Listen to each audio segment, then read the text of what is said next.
Hey everyone, I hope you guys are having a great day. With that said, I have some late night horror stories for you guys to listen to. I hope you guys enjoy, and with that said, please leave a like, comment, and subscribe, and enjoy. When I was 17, I got my first boyfriend, named Alex. I'm a female for reference. I used to hang out with him every Friday and often on Saturdays. To his parents, were super chill. They'd often work weekends and he'd have the house all to himself. Sometimes his parents would be gone overnight, much to my delight. My parents knew I was staying over, and they don't mind, but they would never let him stay overnight at our house. I guess they didn't want certain activities going down under their roof, which I understand. One Friday night, we had Alex's house to ourselves. Alex ordered a pizza for us, and we were cuddling on the couch. The whole day he'd been super flirty with me, and I was so happy to finally be with him. I was really starving, so Alex called the pizza place and had asked about our order. The person apologized and they said the driver was on his way, and apologized again for any inconvenience. Alex got on the couch with me. We both were kind of annoyed about the late pizza. It finally arrived 2 hours later at this point. I was well and truly hangry by this point. Alex answered the door and I heard some commotion. I went into the hallway and I could hear Alex saying something about not giving someone a tip after they were rude. I locked eyes with the pizza guy at the door, and something about his appearance just really unnerved me. He looked to be in his later 20s, and he was scruffy. His demeanor changed from aggressive to surprised when he saw me, but Alex didn't seem to notice. He just said thanks for the food before shutting the door. I'd asked what happened and Alex told me that the pizza guy had dropped the bag with our pizza and drinks in it right on the ground. He then tutted when Alex picked it up and just kept glaring at him. Alex paid him, but when the guy started demanding a tip, that was when Alex said no, and he told him he was rude and didn't deserve one, before then thanking him for the pizza and shutting the door.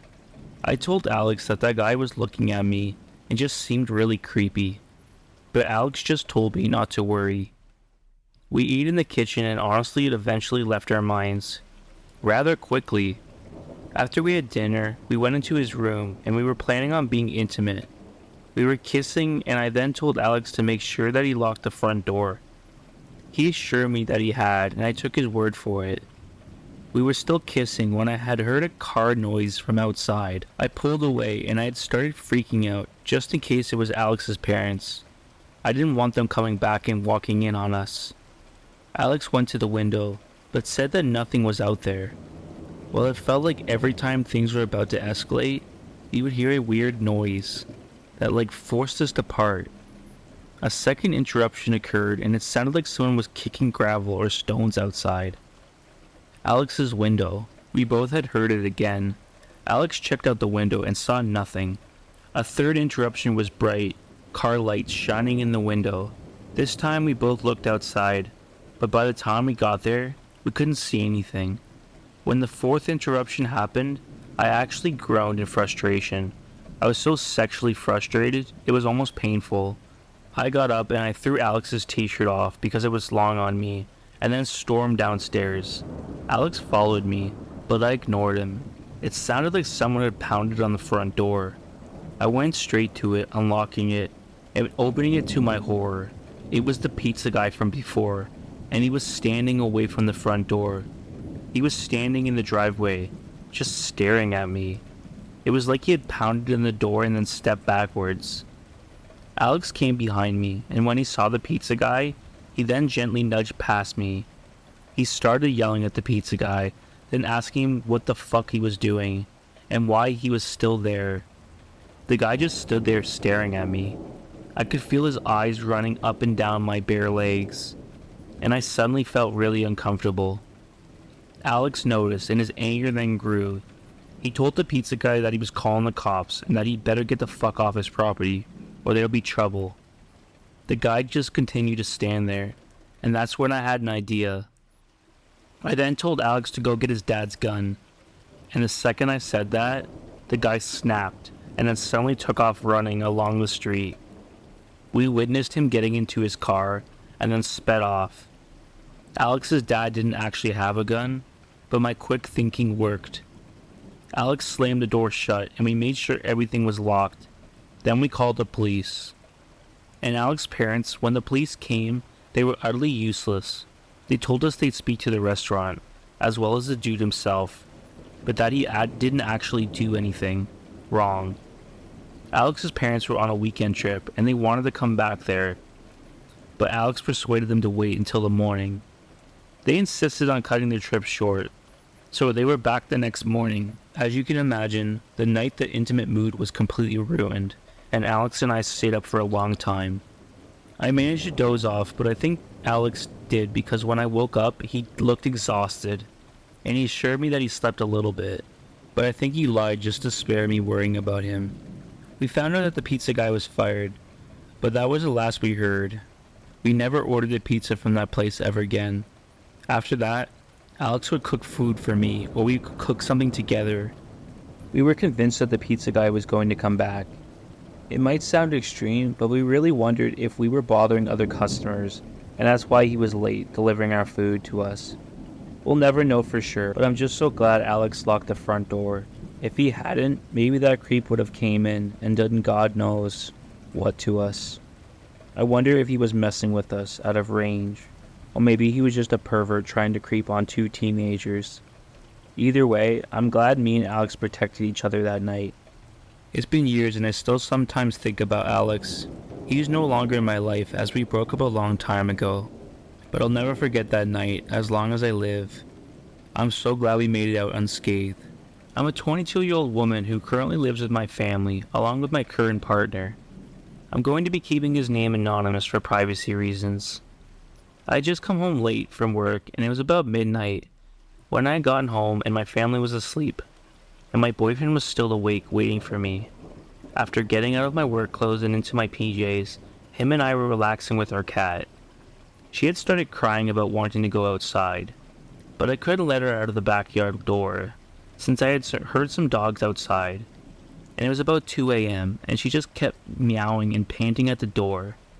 I decided to let her out of the front door. Instead, she's an indoor and outdoor cat, and she only goes outside a few times a week.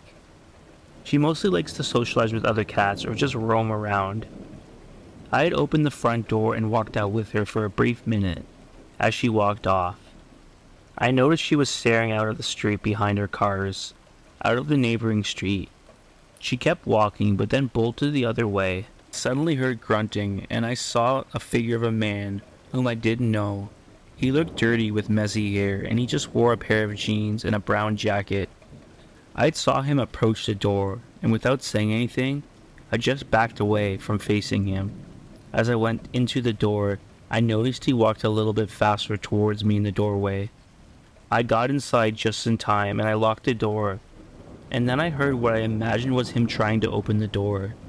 The doorknob wiggled and then it went quiet, but I had still heard some shuffling from outside.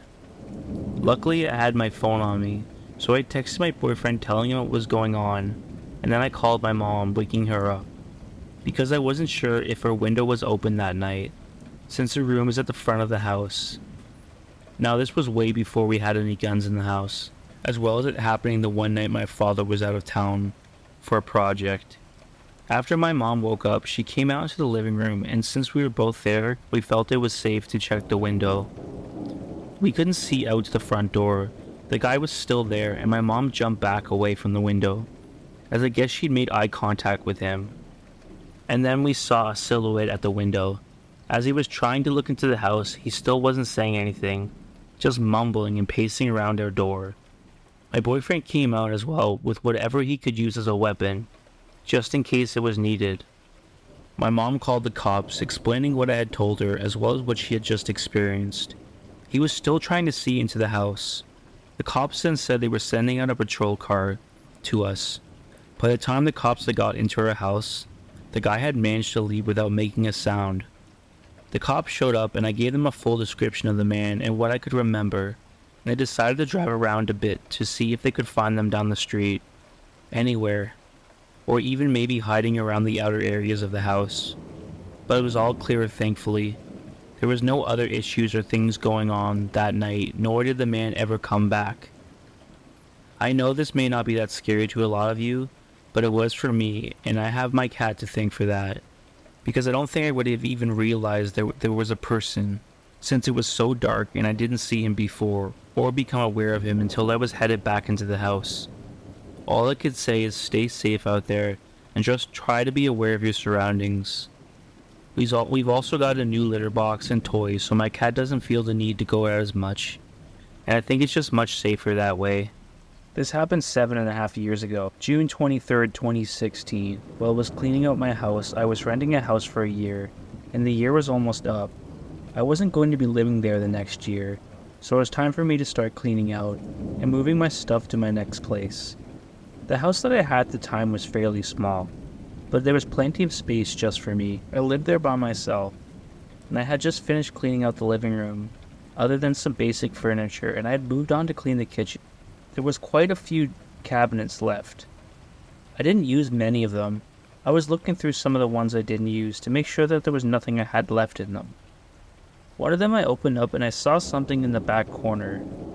It looked like some type of shirt or rag. I grabbed it and saw that I didn't think it was mine, but when I moved it, it revealed a small white lever that I could barely see. The cabinet was in the corner, sorted by the sink and halfway blocked by the stove. I thought it was just another pipe, but it just looked a little different to me. I got inside and had to crawl inside the cabinet, which was pretty large. Once I got inside, I saw there was a small trapdoor to the side, leading into the wall. I couldn't believe what I was seeing. You had to be completely inside in order to see the detail of it, and I decided to open the door, which led to an extremely narrow hallway, with a sort of crawl space. But when I got farther inside, I was horrified. I saw that there was food, as well as several blankets, as if someone has been living inside of there. The good news, at least to me, is that whoever was in there was gone. I tried to make sense of it, and figure out how long the person had been there, and how I didn't know about it. I was gone from the house a lot with work and other stuff, but I didn't know how it was possible for someone to live in there without me knowing. I continued cleaning until it got pretty late, and the next day after work, I continued. I was still kind of in shock with finding a secret room in my house, and decided to look at it once again. I opened the cabinet and went inside, then I pulled the lever open, just like I had the previous day. But this time, as soon as I opened it, I saw movement, and then I saw a person for a split second. They slammed the door back shut on me, and I immediately turned and ran all the way out of my house and into my car, and then called the police. I was so scared that I started driving away as well. I opened up my phone and told the police the whole situation, and they came to my house a short time later, to find out whoever has been there was now gone. I was absolutely disgusted knowing that this random person had access to my house, for who knows how long. It felt like a vivid nightmare I needed to wake up from.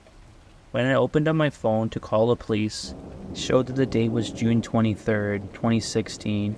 I still remember this date, 7 years later. It stayed with me like a scar I don't know if I ever will heal from. Lucky for me, I moved out the next week. I really don't know how long the person was living in my secret room, but thankfully it never gave me a problem. Thanks for reading my true horror story. As someone who had already experienced things like home invasion, I would always suggest that you lock your doors, because you never know what people can do when they are inside your home. Thanks for listening, everyone. If there was some audio issues, I do apologize. I was in a different room.